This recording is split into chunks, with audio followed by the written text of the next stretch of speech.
স্রোত সার্থককে জোর করে বিয়ের জন্য রাজি করানোর জন্য এবার হাত পা বেঁধে এক ঘরে বন্দি করে রাখলো সার্থকের বাবা। হ্যাঁ বন্ধুরা, ভিডিওতে লাইক দিয়ে দেখতে থাকুন। সার্থকের বাবা যখন দেখতে পায় যে স্রোত এবং সার্থক একে অপরের সাথে ঝগড়া করেই যাচ্ছে, ঠিক সেই সময় এক পর্যায়ে বিরক্ত হয়ে সার্থকের বাবা স্রোত এবং সার্থককে এক ঘরে আটকে রাখে হাত পা বেঁধে, আর বলতে থাকে যে এবার তোদের যত খুশি তোরা ঝগড়া করে নে তোদের মতো করে। এবার যখন তোদের ঝগড়াটা শেষ হবে তখন একেবারে তোদের সাথে ছাদনা তলায় আমার দেখা হবে। এই কথা বলা মাত্র সার্থক বলতে থাকে যে বাবা সেটা কোনো মতেই হবে না, সেটা অসম্ভব। এই মেয়েটার সাথে তো আমি এক ঘরে এই বন্দি করে থাকতে পারছি না, আর আমি গোটা জীবনটা কী করে এই মেয়েটার সাথে কাটিয়ে দিব। এই কথা বলা মাত্র স্রোত বলতে থাকে যে আমারও তো আপনাকে অসহ্য লাগে, কিন্তু তার শর্ত আঙ্কেলকে তো বুঝিয়ে পারছি না। তখন সার্থক বলতে থাকে যে আমার বাবার মাথায় কথাগুলো কে ঢুকিয়েছে? তুমি নিশ্চয়ই ঢুকিয়েছো, নয়তো বা আমার বাবা হঠাৎ করে এরকম উদ্ভট কথা কেন বলা শুরু করে দিল বলো তো? এতদিন তো আমার বিয়ের জন্য বাবা এরকম করে খেপে উঠিনি, আজকে কেন তো খেপে উঠলো বলো?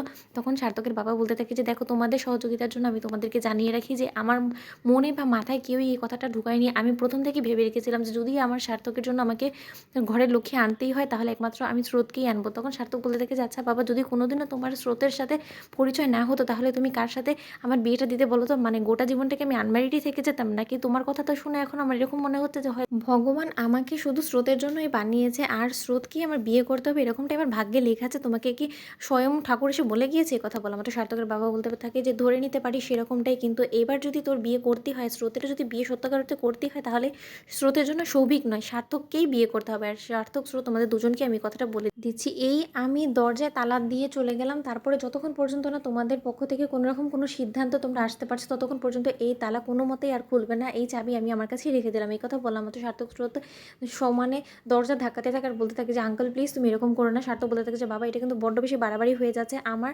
অনেকগুলো কপি চেক করার আছে, তুমি কেন বুঝতে চাইছো না বলো তো? শুধু শুধু এরকম বোকামোগুলো কেন করছো বলো তো? আর এই মেয়েটার সাথে আমার দম বন্ধ হয়ে আসছে, তুমি সেটা বুঝতে পারছো না?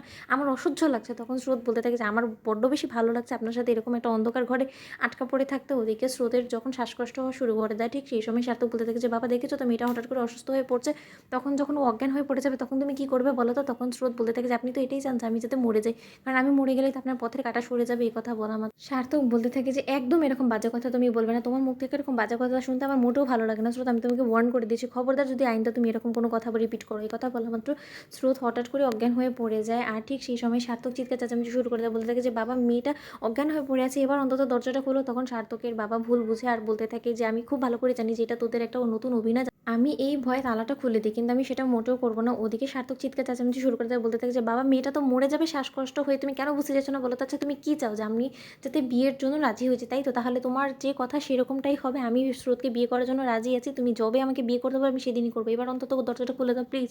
তোমাদের ভিডিওটি ভালো লাগলে লাইক কমেন্ট শেয়ার করে সাবস্ক্রাইব করতে বলো না।